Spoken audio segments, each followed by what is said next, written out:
we have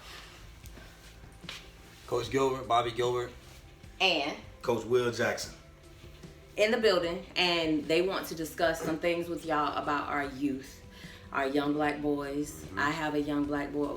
You know, I want to hear what they have to say, so I'm gonna let them take the floor. Well, primarily, where are the black athletes on the diamond? And Coach Gilbert is known in the community for baseball. Both of us actually, and football has been popular, obviously in the black community, along with basketball. But it starts at a young age.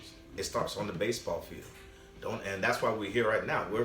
We're advising these parents, don't abandon the baseball field. Bring these kids back. And me and Coach Gilbert are the ones you want to bring them to. Right. A lot of times you see a lot of kids, you may see your son may not be as aggressive as you want him to be because he plays on the football field and you yelling at him, oh, be more aggressive, be this and be that. Well, maybe your son may be in the wrong sport. You know, maybe he should be playing baseball, where it's more so a less aggressive sport. However, it is still aggressive. This is the only sport. This is the only sport where you're gonna fail most of the time. Matter of fact, in baseball, if you fail 70% of the time, you're doing great. Mm-hmm. If you're batting 400, you are a Hall of Famer.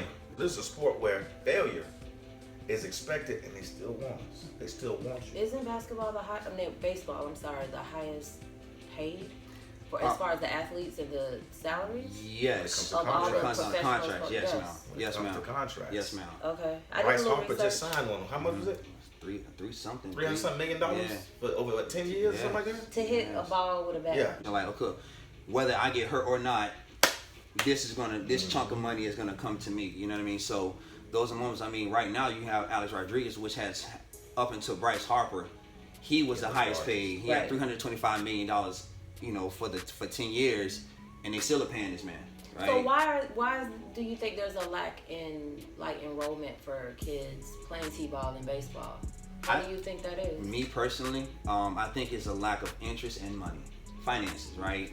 And what but I they mean pay by for football, right? Absolutely, right. They pay for the away games. They pay for the travel. But then that will go to my interest, right? You know what I mean? So what I mean by interest is that you want to be able to relate, right? So a lot of kids, they watch the basketball game and they see LeBron James or they see, you know, Steph Curry, you know what I mean? My favorite. Or Steph Curry, right? My you favorite. Steph Curry. My favorite. Right. Okay. But see, even you interest, right? That's your interest, right? So now I go out to the basketball court. Who am I saying I'm like? I'm Steph Curry. I'm LeBron James, right? Steph Curry with the pot, Right, you know what I'm saying? So now, if I have baseball and they don't have a lot of people that look like me in baseball, because they don't look like me, then who I'm going to relate Alex to? Rodriguez don't look like me. Right. At one point in the Negro Leagues, we were the ones that everybody wanted to be like. The Satchel Paige, you know, Josh Jackie Gibson. Robinson, everybody Bell, in Harlem, New York, they gathered around to watch the Negro Leagues, to watch black baseball, to the point where Major League Baseball was pulling from the Negro League. So why are we getting away from the sport? We need to be flocking back to the diamond. We need to be flocking back to the field, whether it be pro intention, whether it be just to get to college. But we need to be getting back to the baseball field. It needs to happen at an early age. So T-ball. T-ball. So how do they? So if a parent wanted to enroll their child in T-ball, pretend like this is the beginning of the summer. How would they go about it? What would you suggest? Would they go to their local community center, or that's a great question, Ms. Lala. That's a great question, man. Me personally, I think that right now, I think it really has to do with our cities, right? Because if you break it down and you look at Palm Beach Gardens, you look at Jupiter, you look at North Palm Beach, you look at those, they always offer the baseball program, and it's always going to flourish, right? My son, for instance, Blaze, he's 4, right? He played in Palm Beach Gardens because he couldn't play in Rivera, right? He couldn't play in West Palm. Rivera Beach didn't have a baseball program that year, right? So West Palm Beach is split, all right? So you have West Palm Beach, Gaines Park, and West Palm Beach, Phipps Park, right? So Phipps Park has a baseball program, but Gaines Park doesn't, right? That's where all the little brown boys and black boys live. Yeah. Councilwomen and councilmen on my page. I know because I support y'all. Y'all need to support us. They do, and I think it's a lack of out of sight, out of mind. You know, once you don't see anything, then it's out of your mind.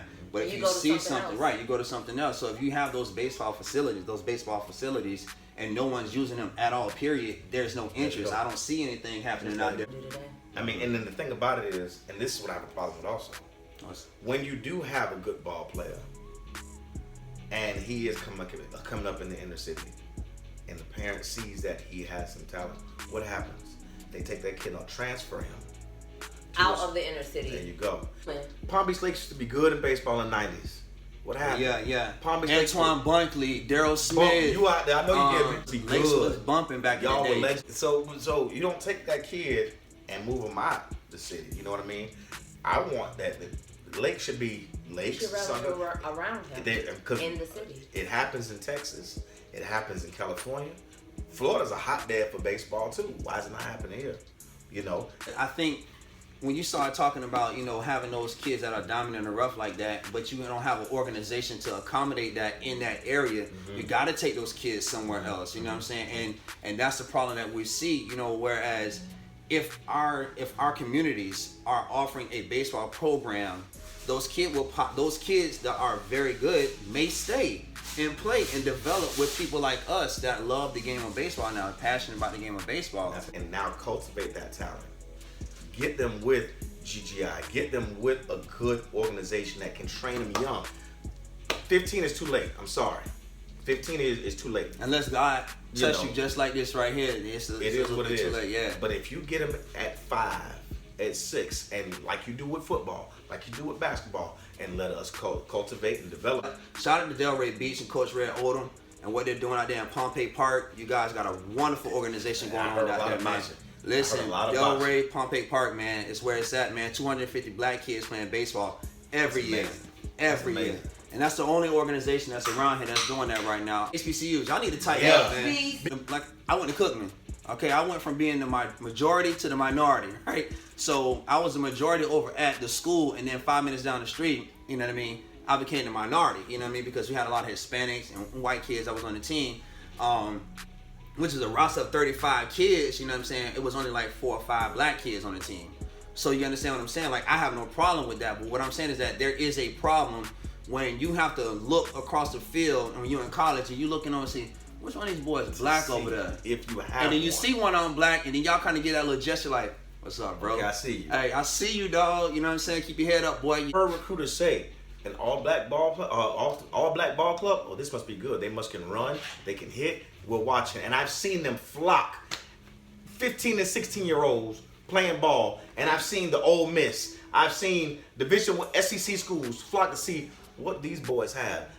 There are too many daycare centers in the city of Revere Beach alone for us not to have 18 for each one of those daycare centers. Pee Wee Baseball League, okay, understand me? You do those type of things like that, you know what I'm saying? And now we start to develop, kids start having fun, you know what I mean? We won't do it the traditional way of baseball. We'll keep it to the point where it's geared towards the kids and their attention spans go so fast. We'll keep it small. Just let them develop the love, get to the basic fundamentals. When you do it then, and then as we continue to build on that, those kids start growing up and say, all right, cool, I want to keep playing baseball. And now, we got a feeder system. Yeah. It's a simple process, but we're not doing it. Invest into these kids, invest into the program. I'm telling you right now, when these kids, they will remember what you did. Oh, yes, brother. They will remember what you did. Or what you didn't do. If we put that kind of initiative into sports, we need to put that kind of initiative into school. The quality of our school, the teachers. If the teachers don't want to be there, the teachers don't like to see that kid, then they don't need to be hired at that school. Bottom line, if you're there just to get a paycheck, go somewhere else, because we need teachers to actually care. That's why I started my own organization when I started at Lakewood High School with GGI Baseball, and ever since then we've just been moving forward because there's a demographic of people that we're really trying to target right now.